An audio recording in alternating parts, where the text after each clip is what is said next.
The Stone Heart of St. Vincent, a novel of mystery, romance, and redemption in Great Slaughter. Chapter 1. The Echo of 500 Years. The mist clung to the rolling hills of Great Slaughter like a shroud of grey silk, damp and unyielding.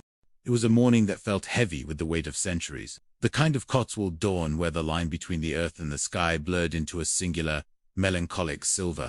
For Sister Boniface, standing at the arched window of her laboratory at St. Vincent's Convent, the view was bittersweet. For 500 years, this stone edifice had stood as a bastion of peace, a sanctuary for the broken, a fortress for the devoted, and, more recently, a world-class hub for forensic chemistry. Now, the air smelled of change, and to Boniface's sensitive nose, it was a foul vintage. It smelled of the cold, metallic ink on legal contracts, and the acrid diesel fumes of a progress that didn't care for prayer. 500 years, she whispered, her breath fogging the ancient glass. Enduring, perennial. This be the time of our quincentennial, and yet it feels like an ending. She wasn't just reciting history. She was reciting a eulogy. The convent, the only home she had known for decades, was being sold.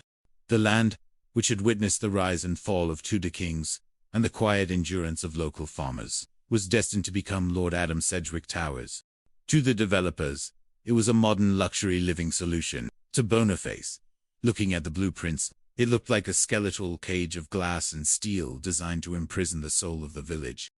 In the courtyard below, the rehearsals for the pageant were underway, providing a chaotic soundtrack to her morning. Miss Thimble, the town's most anxious music teacher, was waving her baton with a frantic energy that suggested she was trying to ward off evil spirits rather than conduct a choir. "No, no, no, Dottie!" The voice of Sister Peter boomed from the makeshift stage, echoing off the limestone walls.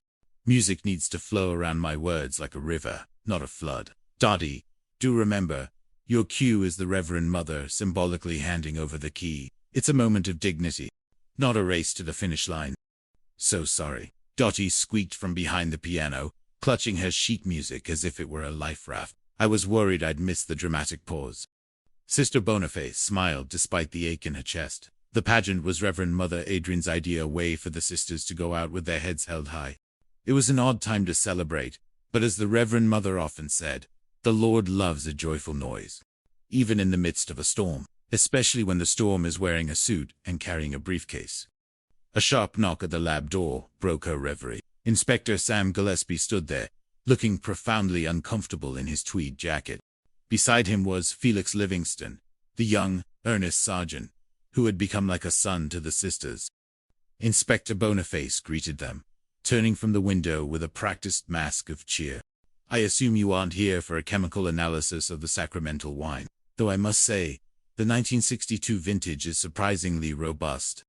Sam sighed, rubbing the back of his neck. He looked tired, the kind of tiredness that comes from seeing a world you love slowly being dismantled. "Lord Sedgwick is here, sister. They've brought a model of the proposed development. They want it on stage for the speeches tomorrow. A vision of the future, they call it." "A model of our demise," Boniface noted dryly. "It's progress, they say," Felix added, though his tone suggested he was quoting a textbook he found particularly distasteful. They descended to the main hall, where the air was thick with the tension of a funeral. Lord Matthew Sedgwick, the current Earl, stood by a draped object. He looked older than his years, his face a map of hidden debts and inherited burdens. Beside him stood Ronnie Penny, a developer with a shark-like grin, and eyes that seemed to be calculating the square footage of the chapel's altar. "Ah, Sister Boniface," Lord Matthew said, his voice strained. "I know this is difficult. My father loved St. Vincent's dearly. I just wish, well, circumstances being what they are." "Circumstances usually involve a lack of imagination, my lord," Boniface replied gently. Matthew looked away first. Suddenly, the heavy oak door swung open. A woman entered with the stride of someone who owned the world, or at least intended to edit it. She was dressed in sharp London fashion, a camera slung over her shoulder and a notebook tucked under her arm. "Ruth," Sam gasped, his entire posture changing in a heartbeat. "In the flesh, Sam, or as much flesh as a journalist is allowed these days," Ruth Penny replied, her eyes sparkling with a familiar, dangerous mischief. The room shifted. Ruth Penny was a force of nature, a woman who had left, great slog to chase headlines, but had never truly left the hearts of those she'd left behind, especially Sam. The silence between them was loud, filled with the ghosts of a dozen unsaid things. "I'm working on a story," Ruth explained, ignoring the stunned silence of the others. How the St. Vincent's development could be rolled out nationwide, a blueprint for modern living in ancient spaces. The London papers are obsessed with it. "Tomorrow is about the story of this town, Miss Penny," interjected Lynn Goodwin, the council leader, who had appeared from the shadows like a cat. "Not world domination. I shall be doing the unveiling." With a flourish, Lynn pulled the cloth away. The model was a glass and steel monstrosity, sitting on the ancient stone floor like an alien craft that had crashed into a cathedral. "I give you, Lord Adam Sedgwick Towers," Lynn announced. "Oh my," whispered Sister Peter, crossing herself.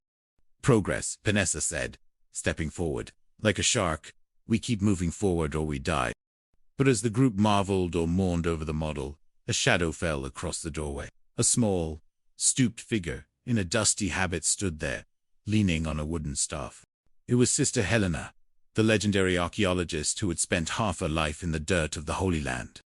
"You call this progress?" Helena's voice was like grinding stones. "You are building on foundations you do not understand. You play with the surface of things, while the truth remains buried beneath your feet." Chapter 2. The Secret in the Stone. The arrival of Sister Helena changed the atmosphere of the convent instantly. She was a woman of formidable intellect and even more formidable silence. While the other sisters were busy packing linens and prayer books, Helena was seen wandering the chapel with a magnifying glass and a notebook, her lips moving in silent prayer or perhaps a secret calculation. Sister Boniface found her later that afternoon in the north transept, staring at a bronze plaque dedicated to the late Earl. Sister Helena Boniface said softly, "I've read all your papers.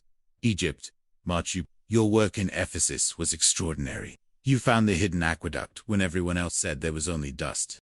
Helena turned, her eyes sharp behind thick lenses. All right. That's enough, Boniface, your forensic deductions. You have an eye for the small things that God hides in plain sight. Most people look at the world and see a forest. You and I, we see the veins in the leaves." Gully Boniface blushed. "But why are you here now? You examined this chapel years ago." Helena leaned in, her voice a conspiratorial whisper that smelled of old parchment and mint. "The Lord works in mysterious ways. Sister, did I miss something then? Perhaps it wasn't time for it to be found. But now, with the wolves at the gate, we shall speak further at dinner. There is a weight in this stone." Boniface, "A weight that needs to be lifted." But dinner would never come for Sister Helena. The evening was a blur of activity. The town was buzzing with the news of the sale. At the local pub, the Stag and Hound, the talk was divided. Some welcomed the new jobs the development promised, while others felt the soul of Great Slaughter was being sold for 30 pieces of silver. In the dark room of the convent, Peggy, the young civilian assistant at the police station, was helping Sister Boniface develop some archival photos. Peggy looked up, her hands stained with developer fluid. "I'm going to miss this, Sister," Peggy said. "The cases, the mysteries, the way you always see the truth when everyone else is just looking at the clutter." "The truth is always there," Peggy Boniface replied, watching a photo of the 1920s choir slowly materialize in the chemical bath.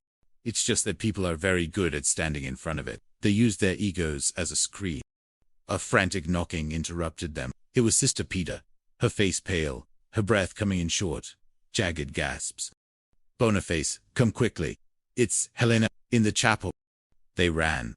The corridors felt longer than usual, the shadows of the vaulted ceilings stretching out like reaching fingers.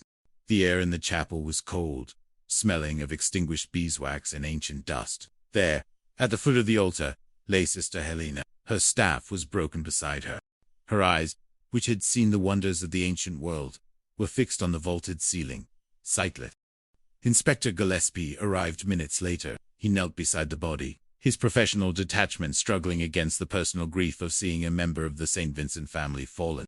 He reached out, his fingers hovering over Helena's pulse point, though he already knew. "Blunt force trauma to the back of the head," Sam muttered, his voice thick. "She never saw it coming. Ambushed in the house of the Lord." Boniface knelt on the other side. She didn't look at the wound yet. She looked at the habit. Her eyes scanned the dark wool with microscopic precision. Inspector, look at these flecks, an ivory-colored lipophilic compound.